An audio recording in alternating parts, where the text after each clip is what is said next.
നമസ്കാരം. മലയാള സിനിമാ ലോകത്ത് ഇപ്പോൾ ചില വിവാദങ്ങൾ പുകഞ്ഞുകൊണ്ടിരിക്കുകയാണ്.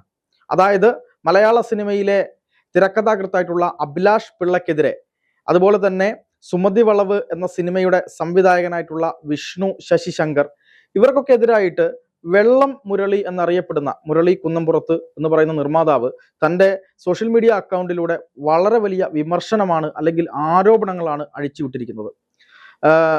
ജയസൂര്യ നായകനായിരുന്ന വെള്ളം എന്ന് പറയുന്ന സിനിമയിലൂടെ പ്രശസ്തനായിട്ടുള്ള വ്യക്തിയാണ് മുരളി കുന്നംപുറം എന്ന് പറയുന്നത്. അതായത് മുരളി കുന്നംപുറത്തിന്റെ യഥാർത്ഥ ജീവിതം സിനിമയാക്കിയതാണ് വെള്ളം എന്ന് പറയുന്ന ജയസൂര്യ അഭിനയിച്ച സിനിമ എന്ന് അന്ന് തന്നെ വാർത്തകൾ ഉണ്ടായിരുന്നു. അതുമായി ബന്ധപ്പെട്ട് അനവധിയായ അഭിമുഖങ്ങൾ അദ്ദേഹം നൽകിയിട്ടുണ്ട്. അതുമായി ബന്ധപ്പെട്ട് ഒരു മദ്യപനായിരുന്ന വ്യക്തി അതിൽ അഡിക്റ്റ് ആവുകയും ജീവിതം തന്നെ കൈവിട്ടു പോവുകയും പിന്നീട് ആ ജീവിതം അയാൾ തിരിച്ചു പിടിക്കുക എന്ന് പറയുന്ന കാര്യം എങ്ങനെയാണ് അദ്ദേഹം ചെയ്തത്, അദ്ദേഹം പിന്നീട് എങ്ങനെയാണ് ബിസിനസ്സിൽ വിജയിച്ചത് തുടങ്ങിയ കാര്യങ്ങളൊക്കെ വളരെ മനോഹരമായി ജയസൂര്യ അഭിനയിച്ചു ഫലിപ്പിച്ച, എല്ലാവരെയും അത്ഭുതപ്പെടുത്തിയ ഒരു സിനിമ തന്നെയായിരുന്നു വെള്ളം. ആ സിനിമയ്ക്ക് ശേഷം നമ്മൾ കൂടുതലായി മുരളി കുന്നംപുറത്ത് എന്ന് പറയുന്ന വ്യക്തിയെ ശ്രദ്ധിക്കുകയും അദ്ദേഹത്തിന്റെ ബിസിനസിനെ കുറിച്ച് അറിയുകയും നിരവധിയായ ആളുകൾ അദ്ദേഹത്തെ ചെന്ന് കാണുകയും ഒക്കെ ചെയ്തു. പിന്നീട് അദ്ദേഹം സിനിമ നിർമ്മാണ രംഗത്തേക്ക് ഇറങ്ങി. ആ വ്യക്തിയാണ് പൊടുന്നനെ ഒരു ദിവസം വന്ന് പറയുന്നത് മലയാള സിനിമാ ലോകം തന്നെ ചതിക്കുകയാണ്, തൻ്റെ കയ്യിൽ വലിയ അളവിൽ താൻ കടക്കാരനായി മാറിയിരിക്കുകയാണ്, കയ്യിൽ പണമില്ലാത്ത അവസ്ഥയാണ് ഉണ്ടായിരിക്കുന്നത്, 7 കോടിക്ക് മുകളിൽ ആണ് ഇപ്പോൾ തൻ്റെ സിനിമയിലൂടെ മാത്രമുള്ള കടം, തനിക്കിനി എങ്ങനെയാണ് പിടിച്ചു നിൽക്കാൻ കഴിയുക എന്നത് എനിക്കറിയില്ല തുടങ്ങിയ കാര്യങ്ങളാണ് അദ്ദേഹം പറഞ്ഞത്.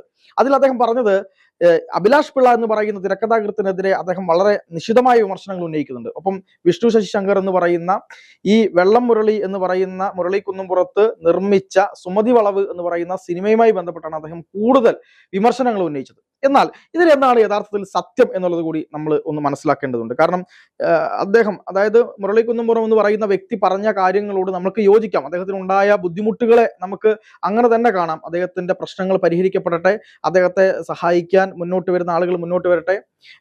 പക്ഷെ സോഷ്യൽ മീഡിയ ഒരു പ്രശ്നമുണ്ട്. സോഷ്യൽ മീഡിയ എന്ന് പറയുന്നത് ഒരാൾ പറയുന്ന കാര്യം മാത്രം കേട്ടുകൊണ്ട് വലിയ വിലയിരുത്തലുകൾ നടത്തുകയും അപ്പുറത്ത് നിൽക്കുന്ന ആൾ ആരായാലും അയാളെ കരിവാരിത്തേക്കാനുള്ള ശ്രമങ്ങൾ വളരെ ശക്തമായി നടത്തിക്കൊണ്ടിരിക്കുന്ന ഒരു സമൂഹമാണ് കേരളത്തിലെ സമൂഹം എന്ന് പറയാതിരിക്കാൻ വയ്യ. വളരെ ചില ആളുകളെങ്കിലും അതിന്റെ മറുപുറം കൂടെ കേട്ട്, അതായത് ഒരാളെ മാത്രമേ കേട്ടിട്ടുള്ളൂ, മറ്റൊരാളെ കൂടി കേട്ടുകൊണ്ട് നമുക്ക് തീരുമാനമെടുക്കാം എന്നൊക്കെ പറയുന്ന ആൾക്കാരുണ്ട്. പക്ഷെ ഇതിൽ ചില സ്ഥാപിത താല്പര്യങ്ങൾ കൂടി കടന്നു വന്നിട്ടുണ്ട് എന്ന് പറയാതിരിക്കാൻ വയ്യ. കാരണം സമാജം സ്റ്റാറാണ് അഭിലാഷ് പിള്ള, അതുകൊണ്ട് അഭിലാഷ് പിള്ളയാണ് പറ്റിച്ചത്, അഭിലാഷ് പിള്ള പോലുള്ള ആളുകൾക്ക് സിനിമ നിർമ്മിക്കാനായി എന്തുകൊണ്ടാണ് നിങ്ങൾ പണം കൊടുക്കുന്നത് തുടങ്ങി വലിയ സോഷ്യൽ മീഡിയ വിചാരണയാണ് നടന്നുകൊണ്ടിരിക്കുന്നത്. എന്നാൽ ഇതിലെ ചില സത്യാവസ്ഥകൾ അറിയേണ്ടതുണ്ട്. ഈ പറയുന്ന നിർമ്മാതാവ് അഥവാ മുരളി എന്ന് പറയുന്ന വ്യക്തി ഈ പറഞ്ഞ കാര്യങ്ങൾ മുഴുവനായും ശരിയല്ല എന്നാണ് ഞാൻ മനസ്സിലാക്കുന്നത്. അദ്ദേഹത്തിന് ഒരുപാട് പ്രയാസങ്ങൾ ഉണ്ടായിട്ടുണ്ട്, അദ്ദേഹത്തിന് സിനിമയിൽ നിന്ന് നഷ്ടം സംഭവിച്ചിട്ടുണ്ട്, അദ്ദേഹത്തിന് ബുദ്ധിമുട്ടുകൾ ഉണ്ടായിട്ടുണ്ട്, ഇതൊക്കെ ശരിയാണ്. പക്ഷേ ഇതിൽ അഭിലാഷ് പിള്ള എങ്ങനെയാണ് പ്രതിയാകുന്നത് എന്നത് മാത്രം നമുക്ക് മനസ്സിലാവുന്നില്ല.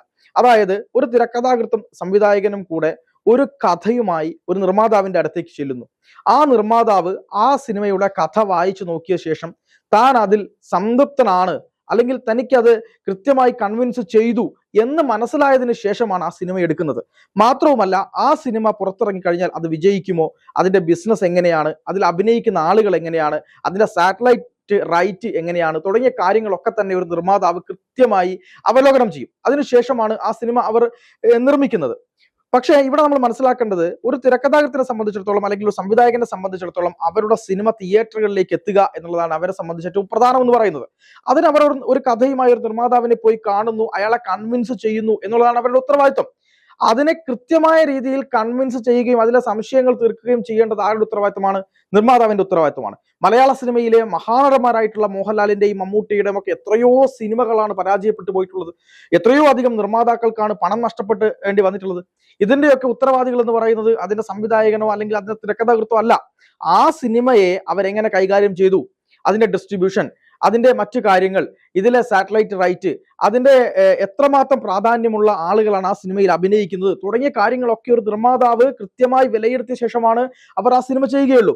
ഇതൊക്കെ വിലയിരുത്തി സിനിമകൾ ചെയ്യുന്ന ലിസ്റ്റൻ സ്റ്റീഫനെയും അതുപോലെ തന്നെ മലയാളത്തിലെ വളരെ ഫേമസ് ആയിട്ടുള്ള മറ്റ് നിർമ്മാതാക്കളൊക്കെ ഉണ്ട്. അപ്പോൾ വിജയ് ബാബുവിനെ പോലെ ആൾക്കാരുണ്ട്. ഇവരുടെയൊക്കെ സിനിമകൾ പരാജയപ്പെടുന്നു. അങ്ങനെ കൃത്യമായി കാര്യങ്ങൾ നോക്കാതെ ഒരു സിനിമ ചെയ്തതിന് ശേഷം ആ സിനിമയ്ക്ക് തനിക്ക് നഷ്ടമുണ്ടായി, അതിന് ഇവരാണ് കാരണക്കാർ, ഇവർ ഇങ്ങനെ ചെയ്തത് കൊണ്ടാണ് എന്ന് പറയുകയാണ്.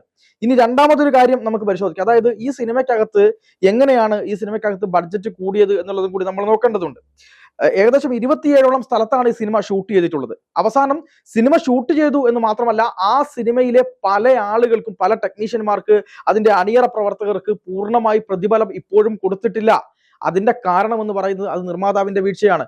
ഈ നിർമ്മാതാവ് എല്ലാ ആളുകൾക്കും കൃത്യമായി പണം കൊടുക്കുകയും അതിന് തന്നെ കൊണ്ട് ചെയ്യാവുന്ന മുഴുവൻ കോൺട്രിബ്യൂഷനും കൊടുക്കുകയും ചെയ്തതിന് ശേഷമാണ് ഈ കുറ്റം പറയുന്നതെങ്കിൽ പ്രശ്നമില്ല.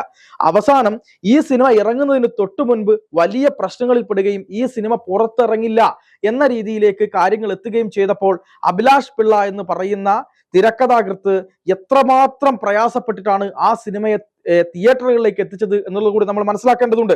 അഭിലാഷ് പിള്ള ഒരുപാട് തൻ്റെ സൗഹൃദങ്ങളും തൻ്റെ ആളുകളുമായിട്ടുള്ള ബന്ധവും ഒക്കെ ഉപയോഗിച്ചുകൊണ്ട് ഇതിന് പിന്നാലെ ഓടി, അതായത് വളരെ കഷ്ടപ്പാട് സഹിച്ചുകൊണ്ടാണ് ഈ സിനിമയെ പിന്നീട് തിയേറ്ററിലേക്ക് എത്തിക്കാൻ വേണ്ടിയിട്ട് ശ്രമിച്ചത്.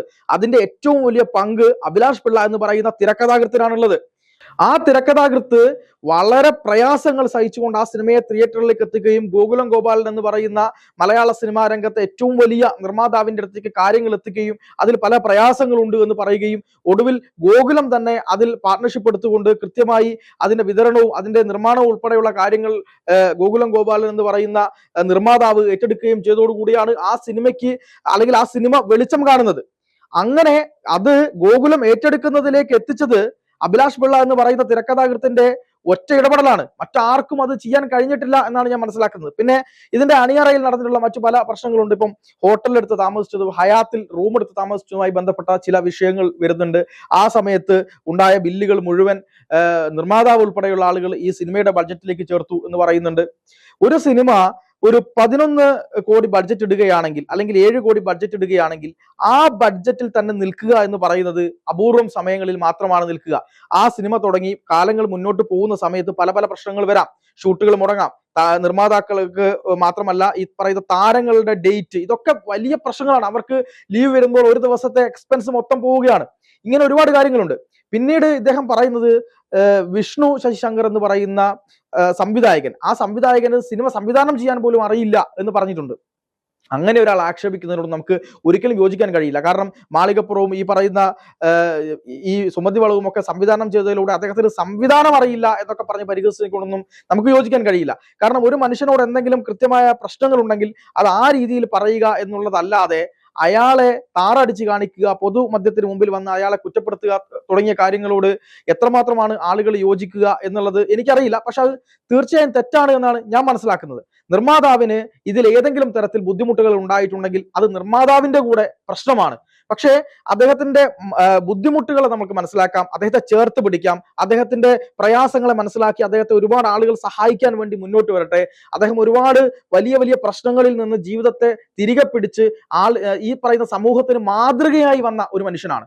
അങ്ങനെയുള്ള ഒരു മനുഷ്യൻ വീണ്ടും മാതൃകയാവുകയും അതുപോലെ തന്നെ ഒരു പുതിയ സിനിമ ചെയ്യുമ്പോൾ താൻ പുലർത്തേണ്ട വിജിലൻസ് കൃത്യമായി പുലർത്തിക്കൊണ്ട് അതിനെപ്പറ്റി പഠിച്ചുകൊണ്ട് മാത്രം സിനിമകൾ ചെയ്യാൻ തയ്യാറാവുക എന്നുള്ളതാണ്. തിരക്കഥാകൃത്തും സംവിധായകനും അവരുടെ മാക്സിമത്തിൽ ഒരു കാര്യം ചെയ്യും. പക്ഷെ ഞാൻ മനസ്സിലാക്കുന്നത് സുമതി വളവ് വലിയൊരു പരാജയമായ സിനിമയൊന്നുമല്ല. അത്യാവശ്യം നല്ല രീതിയിൽ കണ്ട, അല്ലെങ്കിൽ നല്ല രീതിയിൽ തിയേറ്ററിൽ ഓടിയ ഒരു സിനിമയാണ്. അതിന്റെ റൈറ്റ്സ്, അതായത് ഈ പറയുന്നത് പോലെ ഈ സിനിമയുടെ സാറ്റലൈറ്റ് റൈറ്റ്സ്, അതുപോലുള്ള മറ്റു കാര്യങ്ങൾ, ഇതൊക്കെ ആർക്കാണ് പോയത് എന്ന് കൂടെ നമ്മൾ ചിന്തിക്കണം. ഇതൊക്കെ ഗോകുലം മൂവീസിലോട്ടാണ് പോയത്. എന്തുകൊണ്ടാണ് ഗോകുലം മൂവീസ് ഈ സിനിമയിലേക്ക് ഇടപെടേണ്ടി വന്നത്? ആരുടെ പ്രയാസം മൂലമാണ് ഇതിലേക്ക് ഇടപെടേണ്ടി വന്നത്? ഒരു വിഷയം കിട്ടുമ്പോൾ അഭിലാഷ് പിള്ള എന്ന് പറയുന്ന തിരക്കഥാകൃത്തിനെ മൊത്തമായിട്ട് അടച്ചാക്ഷേപിക്കുകയും ഒരുപാട് സൈബർ വെട്ടുകിളി കൂട്ടം വന്ന് വളഞ്ഞിട്ട് ആക്രമിക്കുകയും ചെയ്യുമ്പോൾ സിനിമ സ്വപ്നം കണ്ട് മുന്നോട്ട് വന്ന് കഷ്ടപ്പാടുകളിലൂടെ മുകളിലേക്ക് എത്തി സിനിമയെ എങ്ങനെയെങ്കിലുമൊക്കെ ഒരു സിനിമ എഴുതി അത് നിർമ്മാതാക്കളുടെ അടുത്ത് എത്തിച്ച് അത് വളരെ മനോഹരമായ രീതിയിലേക്ക് ആളുകളിലേക്ക് എത്തിക്കുമ്പോൾ, അതായത് ആനന്ദ് ശ്രീബാല പോലുള്ള സിനിമകൾ, മാളികപ്പുറം പോലുള്ള സിനിമകൾ, ഇതൊക്കെ ആളുകൾക്ക് ഇഷ്ടപ്പെട്ട സിനിമയാണ്. അങ്ങനെ വളർന്നു വരുന്ന ഒരു ചെറുപ്പക്കാരെ, അല്ലെങ്കിൽ അങ്ങനെ വളർന്നു വരുന്ന പുതിയ കലാകാരന്മാരെ ഒറ്റയടിക്ക് ഈ പറയുന്ന ഒരു ദേഷ്യത്തിനൊക്കെ പറഞ്ഞതായിരിക്കും. പക്ഷെ അത് അവരുടെ കരിയറിൽ എത്രമാത്രം ബുദ്ധിമുട്ടാണ് ഉണ്ടാക്കുക എന്നുകൂടി നമ്മൾ ചിന്തിക്കേണ്ടതുണ്ട്. മലയാള സിനിമയിലെ സംവിധായകന്മാരും നിർമ്മാതാക്കളും അല്ലെങ്കിൽ നിർമ്മാതാക്കളെ ഈ പറയുന്ന തിരക്കഥാകൃത്തുക്കളെല്ലാം കൂടി ചേർന്ന് ചതിക്കാൻ ശ്രമിക്കുകയാണെന്നൊക്കെ പറയുന്നതോടൊന്നും യോജിക്കാൻ കഴിയില്ല.